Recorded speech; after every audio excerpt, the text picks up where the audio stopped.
Market Measure sponsored by our friends at the SIBO. Is legging worth it? Do you think it's worth it? No bueno. I think it's a harder question when you look at SPY versus like normal equities. Mm-hmm. Okay. Because you got to, like if you're short of Strangle and AMD right now, you got to be taking off the calls. The calls are going to lose 90% of their value. Yeah. Totally agree. Into a move like, into a one-day move like this. I think when you don't, the studies that we do on SPY or the Qs, stuff like that, it's a lot less volatile of a product. So you kind of got to just set it and forget it. You got to be mechanical with it. Kind of like the SPX stuff. You just kind of got to put it on and let it. Close your eyes. So is legging worth it? Let's get into it. It's a great way to trade. Close your eyes. Close your eyes. Please. Stop. So is legging worth it? When we talk about legging in and out refers to managing multi-leg positions independently. So you sell Strangle, you're legging out of the put or legging out of the call. I legged out of some positions today. Those are a little bit different because they're defined risk positions, but we talk about legging in the context of a neutral short premium position, such as a Strangle. So in this example, you're exiting the put into an up move. So the stock goes up, that put loses a significant amount of value. You leg out and close that put, you keep the call. It's a dynamic way of adding delta without adding risk. So if you put on a Strangle, the stock goes up, your short call goes from a 1 standard deviation. You put on 1 standard deviation Strangle. It's a 16 delta on the call. It goes to a 40 delta. It's right close to at the money. The put goes to a 5 delta. You close that put. Buying that put will synthetically get you short 5 more shares of whatever that asset is because you're taking off that long delta. You're buying to close, so you're buying that option, which is long delta. You are selling out of that long delta.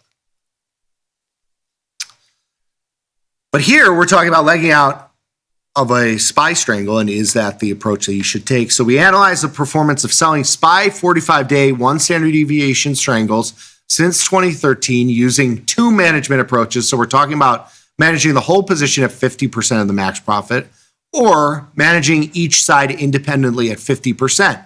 Again, I think one of the things you have to consider here is that generally speaking, I know we've had just a massive V bottom. Sure. Generally speaking.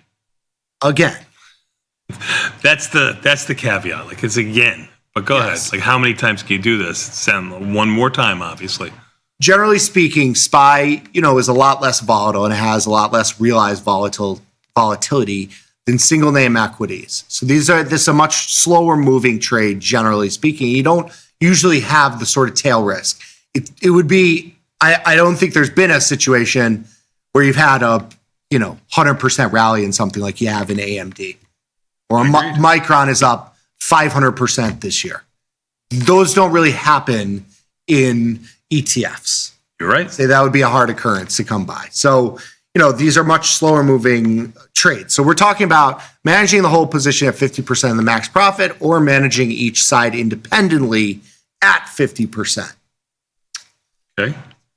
So in SPY, our analysis found that the legging approach didn't help to improve the performance. In fact, managing the whole position slightly outperformed legging out over time. So here you'll see there's not a huge difference. So your average P&L is basically the same when you're legging out at 50%.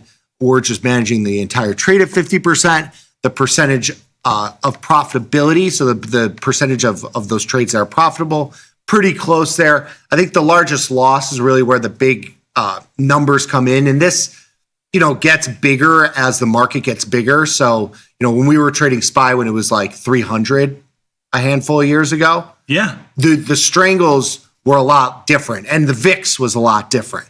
So now a lot of this research is heavily weighted towards the current recent time, the last handful of years, because the 300s were only 4 years ago. I know we're at 700 and change. It was only 4 years ago. That's what I'm saying. Right. It's like the prior, you do a 15-year study, and 10 of those years is a fraction of the size of the last 2.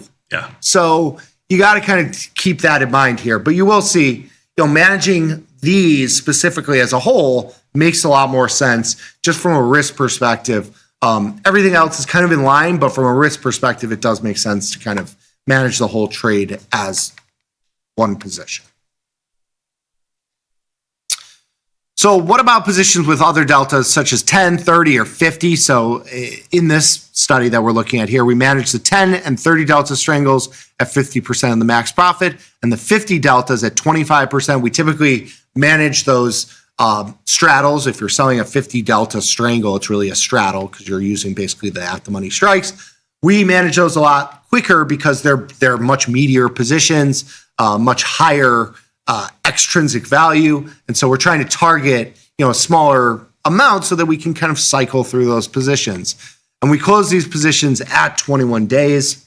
So we're going to look at those metrics here. Beautiful. So the small delta strangles produce almost identical results. So, and identical to what we were looking at in the first section, which was the one standard deviation strangle. So when you go to a 10, or I'm sorry, when you go further out of the money, the stats are basically the same as a 16 delta. So the percentage profitable, basically the same. Your average P&L per trade, a lot smaller. You have to keep in mind, this is going to be reflective of where the market has been. Again, a lot of this data set, market was a lot lower. Volatility was a lot lower. Mm-hmm. I mean, what do you think a one standard deviation strangle would trade for 8 or 9 years ago? Like when 10 years ago when I first started. Full one standard deviation. 16 delta SPY strangle when SPY was at 250. Sometimes it would be under $1. And we would talk about how you can't sell it for under $1. $2 would be a huge premium. That would be like the greatest thing ever. Now it's at $8. Right. $10. Right. It just tells you that, that's why looking at these average P&L numbers, people think like, oh, that looks like nothing. It's really just to show that your average P&L is positive. That's really the basis here. Yep. Is that over time, these work. The numbers have gotten so significantly bigger that the trades now are gonna be a bigger weighting in all of our data sets. And so here you'll see it's pretty much the same stats as we had with the 16 delta. When we look at the 30 delta strangle here, this is where you get to kind of it's better to manage these as a whole versus scalping out of them. So while increasing the delta began to worsen the performance of lagging positions, while increasing the delta began to worsen the performance of lagging positions, the differences were still relatively small. Again, you're starting to get a little bit better if you're managing the whole trade at 50%, but you're not changing a ton. It's not a huge difference here across the board on any of these. True. However, large delta options showed poor results when lagging, with more noticeable differences in the success rate and volatility. And I think a lot of this has to do with just the change in delta. Your 16 delta strangles is going to be, or your 10 delta is going to be out of the money for a lot, and the change in delta is going to be a lot smaller than your at the money straddle, which, as you get closer to expiration is going to be a bigger delta number here. So here you can see managing the whole position at 25%, much better than legging out at 25%, especially when you look at the largest loss getting decreased by about 10%, which is a big number. Beautiful. Flew through this one. Couple takeaways. Legging in and out increases the complexity of a portfolio management. I like doing it. You like to, yeah. But you're taking a directional risk. That's what you want to do. You're taking the directional risk. But it's a function of capital.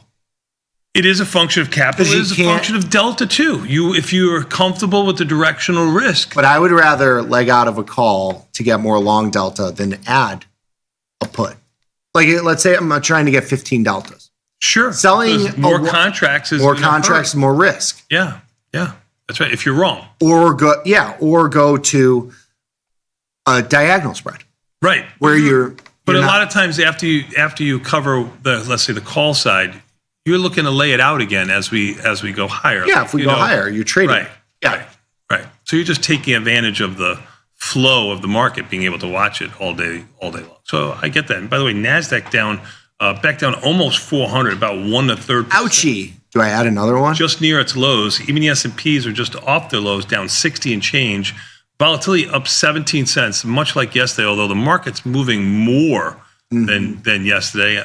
Bonds are down 17, 109.26. Oil's off of its highs of almost 105, 103 and change. Weird, wild, crazy market right now with not too much. We're gonna get going one on. more. We're gonna get one more. Just a little, tiny. I gave up all my nice scalps this morning. Okay. You're allowed to. No, I gave it up. What do you mean? I had Oh, you profit. had profits, and Now I gave it back. you give it back. Well, I mean that's the love of the game that we play. I know.